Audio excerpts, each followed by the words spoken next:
안녕하세요. 자카르타 연합교회 중고등부 여러분 반갑습니다. 오늘의 말씀은요. 고린도후서 11장 22절에서 30절 말씀으로 나는 하나님 편에 서 있는가 라는 제목으로 말씀을 함께 나누도록 하겠습니다.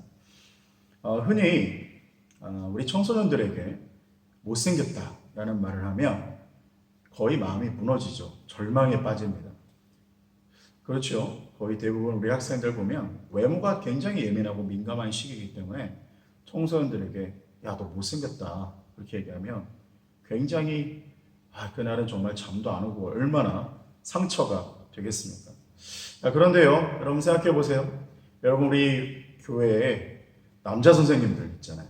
우리 남자 선생님들한테 혹시 못생겼어요, 선생님 못생겼어요 이렇게 얘기하면 물론 그러면 안 돼요. 그러면 안 되지만 만약 그렇게 얘기하면 상처를 받을까요? 여러분만큼 상처를 받을까요? 별로 상처 안 받을 겁니다. 왜 그럴까요? 이미 결혼도 했어요. 이미 결혼도 있고 애도 있고 가정을 이뤘고 더 이상 잘 보여봤자 이렇게 여자들은 잘 보여봤자 별로 중요하지도 않고 이성에게 잘 보일 필요도 없고요. 굳이 외모가 이제 더 이상 어떤 그런 그 마음의 그런 관심사가 아니죠. 자, 그러면 왜 청소년들은 그렇게 마음의 외모에 무너지고 왜 어른들은 더 이상 우리 아저씨들, 저를 비롯해서 그런 아저씨들은 왜 그렇게 외모에 대해서 이제 더 이상 마음이 무너지지 않을까 생각해보면 마음속에 중요한 가치가 아니기 때문에 그런 겁니다. 마음속에 중요한 가치가 아니기 때문에 외모가 못생겼어요. 여러분들 저한테 목사님 못생겼어요 그래도 그렇게 상처받지는 않는 거예요. 왜냐? 더 이상 중요한 가치가 아니거든요. 그게 가장 중요한 가치가 아니에요. 그러니까 마음이 무너지고 절망적이고 그러진 않아요. 자, 그런데 오늘 왜 내가 마음이 무너졌느냐? 내가 중요하다고 생각하는 가치. 청소년들에게 정말 중요한 가치는 외모 아닙니까? 외모도 굉장히 중요한 가치잖아요. 그러니까 이 마음이 이렇게 얼굴이 못생겼다 그러면 정말 중요한 가치이기 때문에 외모에 대한 평가절하가 일어나면 굉장히 마음이 무너지는 겁니다. 자, 여러분, 내가 마음이 무너지는 것, 어떤 거에서 내가 무너지는가를 보면 내 마음의 중요한 가치가 어디에 있는지를 알 수 있게 되는 겁니다. 금일 본문을 보면 이런 내용이 나오거든요. 오늘 금일 본문을 보면 이런 배경이 있어요.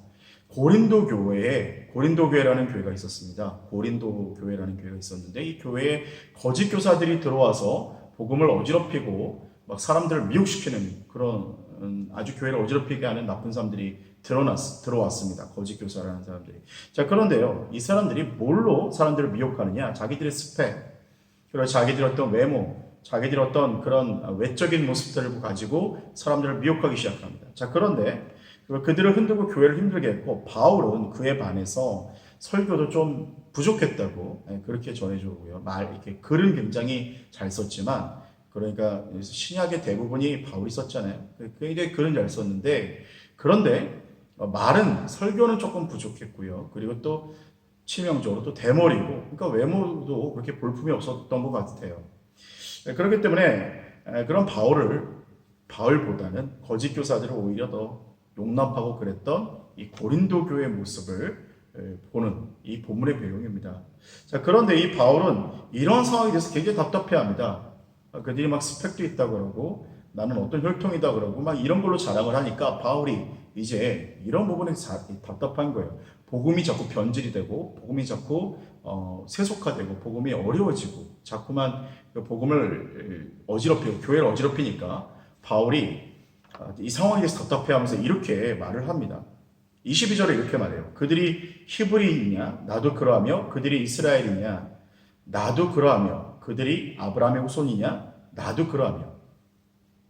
자, 스펙을 자랑한다고? 좋아. 나도 말할게. 나는 그들보다 더욱 스펙이 좋다. 라고 말하는 거예요. 사도 바울의 스펙은 엄청났잖아요. 엄청났습니다. 사도 바울은요, 정말 수제 중에 수제였고요. 그 어떤 그 혈통으로만 봐도요, 정말 좋은 혈통 가운데 태어났던 사람이었습니다. 여러분, 그런데 그 뒤에 이런 말씀을 또 하는데 반전의 말씀을 해나갑니다.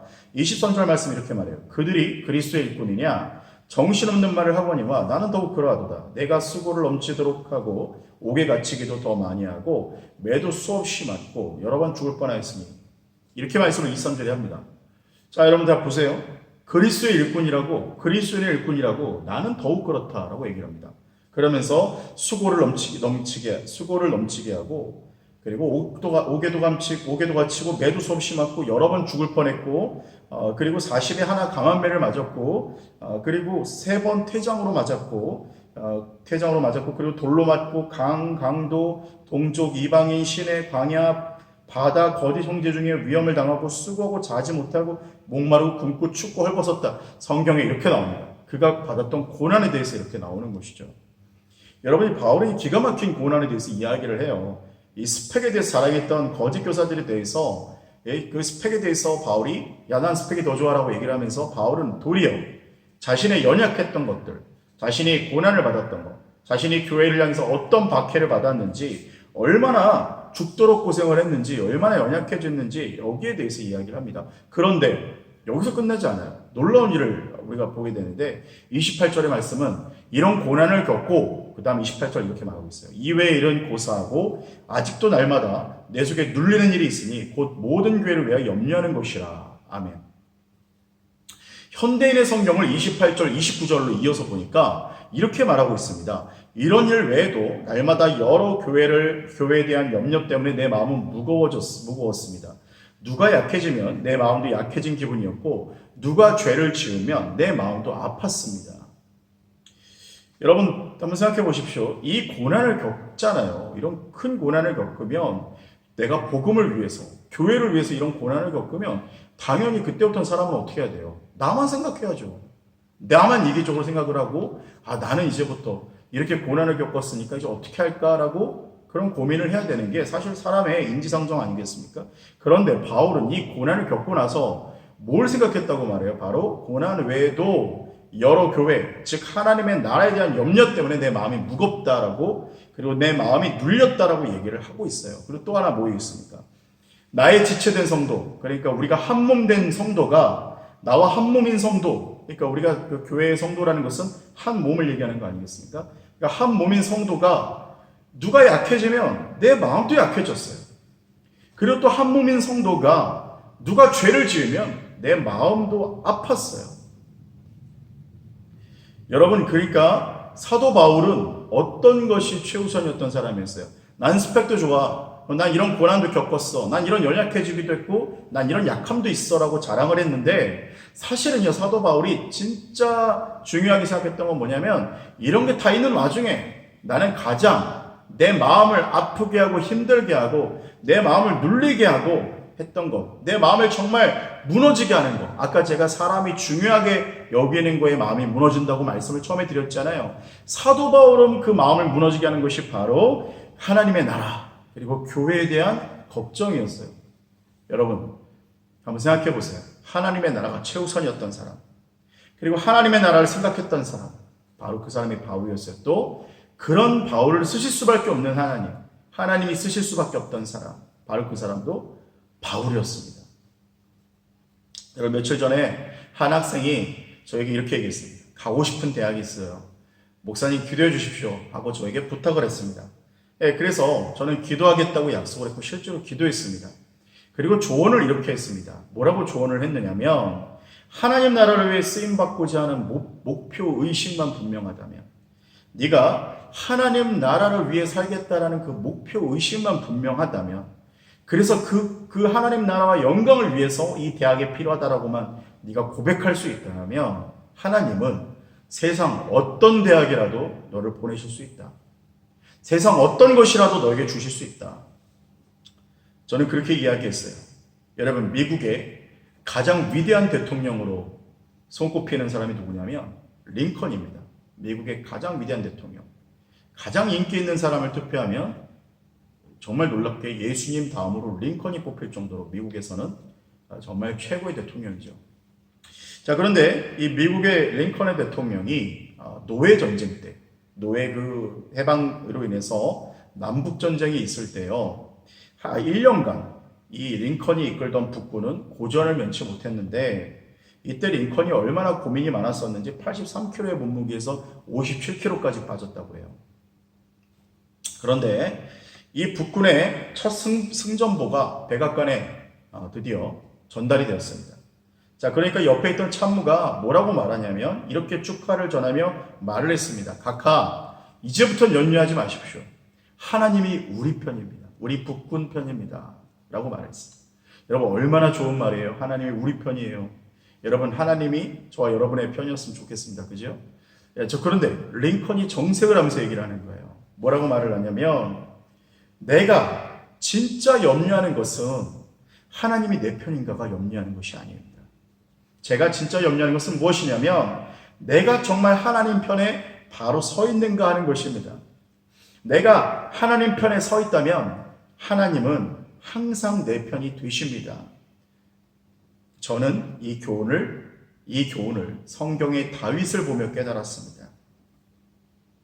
여러분 어떻게 들으셨나요? 대단하지 않습니까? 링컨은 하나님 내 기도를 들어주세요. 내 편이 되어주세요. 이게 아니었다라는 거예요. 링컨은요, 하나님 나라를 위하여 하나님의 편에 정말 하나님의 뜻에 내가 서 있는가가 중요했습니다. 여러분, 오늘 이 사도 바울처럼 어떤 상황과 환경에서도 나는 하나님 나라를 위한 걱정과 고민, 이 교회를 향한 걱정과 고민 때문에 내 마음을 눌리게 한다. 여러분, 내가 인기가 없어지고 내 사람들이 떠나가고 내가 고린도 교회에서 영향력이 없어지고 내가 정말 이 숱한 고난 때문에 내 마음이 눌린다. 이게 보통 사람들의, 일반 사람들의 저와 여러분의 그런 고백이잖아요. 사실 그런 마음이지 않겠습니까? 고난이 오면 내 마음이 눌리는 거죠. 어려운 일이 생기면 내 마음이 눌리는 거죠. 누가 나를 몰라주면 내 마음이 눌러지는 게 아니겠습니까? 그런데 사도 바울은 그게 마음을 누르고 마음을 힘들게 하고 마음을 아프게 했던 게 아니라 교회가 어려우면 마음이 아팠어요. 하나님 나라가 서지 못하면 마음이 아팠어요. 다른 성도가 무너지면 마음이 아팠어요. 다른 성도가 시험에 들면 죄를 지으면 내 마음이 아팠어요. 사도 바울의 아픔은 하나님의 아픔이었어요. 하나님의 아픔이 내 아픔이었어요.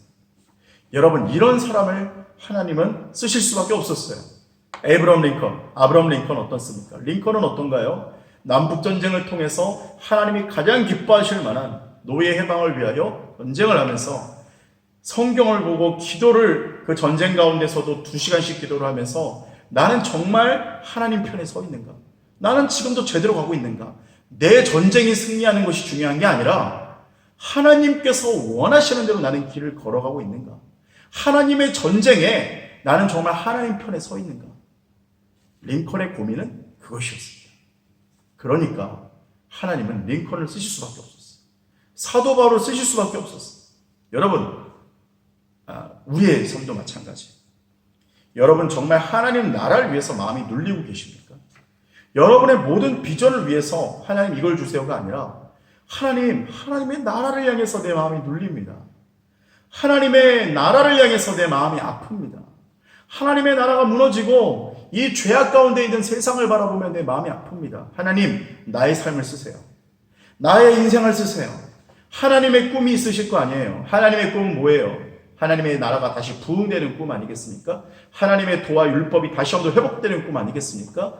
잃어버린 영혼들이 주님께로 돌아오는 꿈 아니겠습니까? 하나님의 꿈을 위하여 주님 내 인생 올인합니다. 주님, 나를 사용하여 주세요. 하나님의 원하는 방향으로 내가 걸어갈 수 있게 해주세요. 여러분, 질문하고 싶습니다. 마지막이에요. 여러분은 어떤 것 때문에 마음이 아프십니까? 하나님 편에 서 계십니까? 그렇다면 하나님은 항상 당신 편이 되실 겁니다. 하나님은 항상 당신 편이 되실 거예요. 여러분이 하나님 편에 서 있다면 하나님도 여러분 편에 서 있을 겁니다. 여러분, 하나님 나라를 먼저 구하십시오. 하나님 편에 서 계십시오.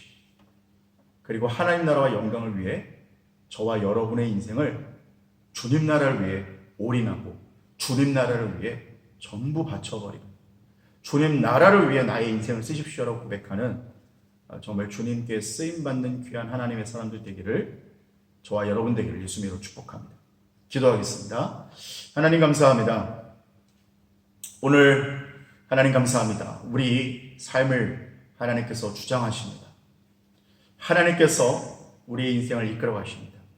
하나님, 우리는 지금까지 나의 인생을 위해, 나의 영광을 위해서 하나님의 손을 빌리고 싶었습니다. 그런데 하나님의 눈물, 하나님의 아픔에, 교회의 아픔, 하나님 나라가 서지 못하는 이 아픔에 동참하여 함께 눈물 흘리고 마음이 눌리고 하나님의 그 지체된 성도들이 아프고 죄를 짓고 시험에 드는 모습을 보고 이 세상이 타락하는 모습을 보면서 함께 눈물 흘리며 주님, 내 인생, 내 비전 어떻게 해서든지 하나님 나라를 세우는 일에 쓰겠습니다라고 내 삶이, 내 인생이 주님 손에 있으니 마음껏 써주십시오라고 고백하는 하나님의 사람은 어디 있는가? 주님은 찾고 계시는 이때에 하나님, 우리 자카르타 한인연합회 중고등부 학생들 또 교사들 제가 정말 하나님 앞에 하나님, 우리의 인생이 여기 있습니다. 주님 마음껏 사용해 주시옵소서라고 고백하는 우리 모든 한 사람 한 사람 되기를 정말 간절히 소원합니다. 주님 사용하여 주십시오. 우리의 인생이 여기 있습니다. 우리의 삶이 여기 있습니다. 주님 나라를 위해서 마음껏 아끼지 않고 사용하여 주십시오. 주님의 아픔이 나의 아픔이 되고 정말 주님의 기쁨이 나의 기쁨이 되고 주님의 슬픔이 나의 마음의 눌림이 되는 하나님, 그러할 수 있도록 주님 역사하여 주십시오. 날마다 성령님과 동행하겠습니다. 날마다 말씀과 기도로 걸어나가겠습니다. 주님 일하여 주시고 역사하여 주시옵소서. 함께 하실 것을 믿고 감사드립니다. 예수님 이름으로 기도합니다. 아멘. 지금은 우리 주 예수 그리스도의 은혜와 만극하신 하나님의 사랑과 성령님의 위로 교통 충만케 하시는 그 역사가 이제 하나님의 나라와 그 영광과 비전이 주님 나의 비전입니다. 나는 이제 하나님 나라를 위해 살겠습니다. 나는 하나님 편으로 살겠습니다라고 고백하는 우리 모든 중고등부 학생 교사들에게 영원히 함께 있을지어다. 아멘.